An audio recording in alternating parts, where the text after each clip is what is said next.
வெற்றிகரமான சத்தியம். தேவனுடைய பிரமாணம். ஆகஸ்ட் 23. வெறும் கருத்து அல்ல. பாவம் செய்கிற எவனும் நியாயப்பிரமாணத்தை மீறுகிறான். நியாயப்பிரமாணத்தை மீறுகிறதே பாவம். 1 யோவான் 3:4. சமீபத்திய ஒரு கருத்து கணிப்பில் அமெரிக்க ஒழுக்க விழுமியங்கள் மோசமான நிலையில் இருப்பதாக 49% அமெரிக்கர்கள் தெரிவித்துள்ளனர். 2002 முதல் நாட்டின் ஒழுக்க நிலை பற்றி நிலவி வருகிற கருத்தை அது தெரிவிக்கிறது.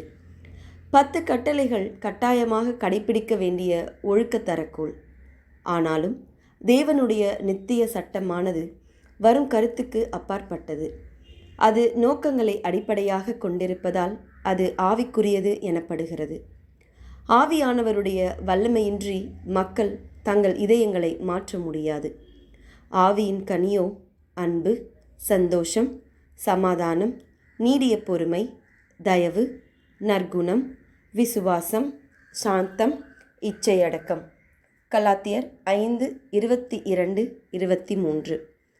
ஒருவரிடம் ஆவியின் கனி இல்லை என்றால் அவர் தேவனிலும் அவருடைய பிரமாணத்திலும் விசுவாசமாக இல்லை என்று அர்த்தம். நியாயப்பிரமாணத்தின் ஆவிக்குரிய தன்மை குறித்து இயேசு சொல்லியிருப்பவற்றிலிருந்து நாம் இதை அறியலாம். கொலை செய்யாதிருப்பாயாக என்பதும் கொலை செய்கிறவன் நியாய தீர்ப்புக்கு ஏதுவாய் இருப்பான் என்பதும் பூர்வத்தாருக்கு உரைக்கப்பட்டதென்று கேள்விப்பட்டிருக்கிறீர்கள். நான் உங்களுக்கு சொல்லுகிறேன், தன் சகோதரனை நியாயமில்லாமல் கோபித்து கொள்ளுகிறவன் நியாய தீர்ப்புக்கு ஏதுவாயிருப்பான்.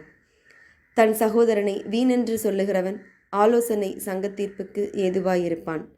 மூடனே என்று சொல்லுகிறவன் எரிநரகத்திற்கு ஏதுவாயிருப்பான். மத்தேயு 5:21-22.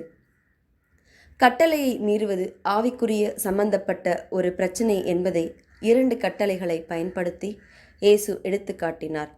எனவே செயலால் மீறுவதை விட அதிகம் சம்பந்தப்பட்டது. இது எண்ணங்களில் ஆரம்பிக்கிறது. எனவே பரிசுத்த ஆவியானவருடைய உதவியின்றி இதை தவிர்க்க முடியாது. செயலில் காட்டுங்கள். உங்கள் வாழ்வில் உங்களை அடிமைப்படுத்தியுள்ள ஒரு பாவத்திலிருந்து உங்களுக்கு விடுதலையை கொடுப்பதற்கு ஆவியானவர் வேண்டுமென ஊக்கமாக ஜெபியுங்கள். ஆழமான ஆராய்ச்சிக்கு ரோமர் 7:14, யோவான் 15:4, அப்போஸ்தலர் 1:8. ஆமேன்.